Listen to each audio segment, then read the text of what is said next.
ഒരു കഥ പറയാനുണ്ട്. ഇന്ത്യ ടിബറ്റൻ ബോർഡറിൽ വെച്ച് നടക്കുന്ന ഒരു രഹസ്യ ദൗത്യത്തിൻ്റെ ഇടയിൽ വെച്ച് ഇന്ത്യൻ ആർമിയുടെ മിടുക്കനായ ചോപ്പർ പൈലറ്റ് മേജർ മുകുന്ദനെ കാണാതാവുകയാണ്. അദ്ദേഹത്തെ കാണാതായതിനു ശേഷം ഇന്ത്യൻ ആർമി ഒരു 8 വർഷത്തിൻ്റെ അടുത്ത് തെരച്ചിലൊക്കെ നടത്തുന്നു. എന്നാൽ അതിന് ഒരു ഫലവും ഉണ്ടാകുന്നില്ല.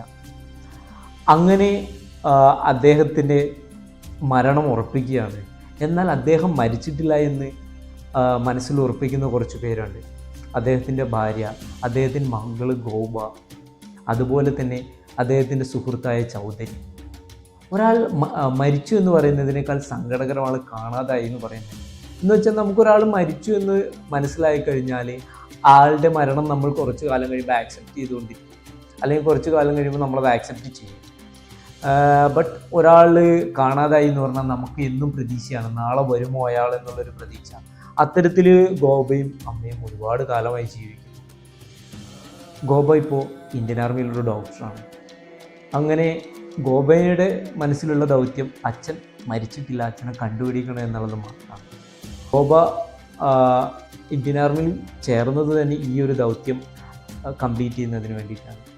അങ്ങനെ ഗോപ അവിടെ നിന്ന് പരിചയപ്പെടുന്ന ഒരു ടിബറ്റൻ മൊണാസ്ട്രിയിലെ ആളുകൾ ഗോപയ്ക്ക് പറഞ്ഞു കൊടുക്കുകയാണ് തൻ്റെ അച്ഛനൊരു സ്ഥലത്തുണ്ടെന്ന്. അതിനുശേഷം ഗോപ തൻ്റെ അച്ഛനെ കണ്ടുപിടിക്കാൻ വേണ്ടി നടത്തുന്ന വളരെ സാഹസികമായ ഒരു യാത്ര. കൂടെ ഒരു ദാവയുമുണ്ട്, അതായത് ടിബറ്റിലെ അടുത്ത റിംപോച്ചയായിട്ടുള്ള ദാവ. അവർ രണ്ടുപേരും കൂടി നടത്തുന്ന ഒരു സാഹസികമായ ഹിമാലയൻ യാത്ര. മഞ്ഞുമലകളും മഞ്ഞു ബരുമൂടുകളും ചതുപ്പുകളും ഹിമമൃഗങ്ങളും ഒക്കെ കടന്നുള്ളൊരു യാത്ര. അതാണ് ലഫ്റ്റനന്റ് കേണൽ സോണിയ ചെറിയാൻ്റെ സ്നോ ലോട്ടസ് എന്ന പുസ്തകത്തിൽ അവതരിപ്പിക്കുന്നത്. ഒരു വായനക്കാരൻ അല്ലെങ്കിൽ ഒരു എഴുത്തുകാരൻ എന്ന രീതിക്ക് നമ്മൾ വായിച്ചിരിക്കേണ്ട ഒരു പുസ്തകമാണിത്. എന്തുകൊണ്ടെന്ന് വെച്ചാൽ ഈ പുസ്തകത്തിൽ വാക്കുകൾ അല്ലെങ്കിൽ വ്യാകരണ ശൈലി ഒരു ഹിമാലയൻ മലനിരകൾ പോലെ അട്ടിക്കട്ടിക്ക്, അല്ലെങ്കിൽ ഒരു മുത്തുമാലയിൽ മുത്തു കോർക്കുന്നത് പോലെ അത്രയ്ക്ക് ശ്രദ്ധയോടെ അടുക്കി വെച്ചിരിക്കുന്ന അല്ലെങ്കിൽ ചിട്ടപ്പെടുത്തിയിരിക്കുന്ന രീതിയിലാണ് എഴുതി വെച്ചിരിക്കുന്നത്.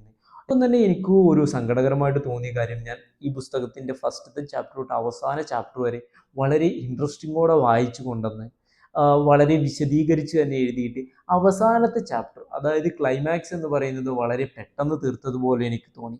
അതിൽ കുറച്ചുകൂടി ഭാഗങ്ങൾ ആഡ് ചെയ്യാമായിരുന്നു, അല്ലെങ്കിൽ കുറച്ചും കൂടി വിശദീകരിക്കാമായിരുന്നു എന്ന് എനിക്കൊരു പേഴ്സണൽ ഒപ്പീനിയൻ തോന്നി.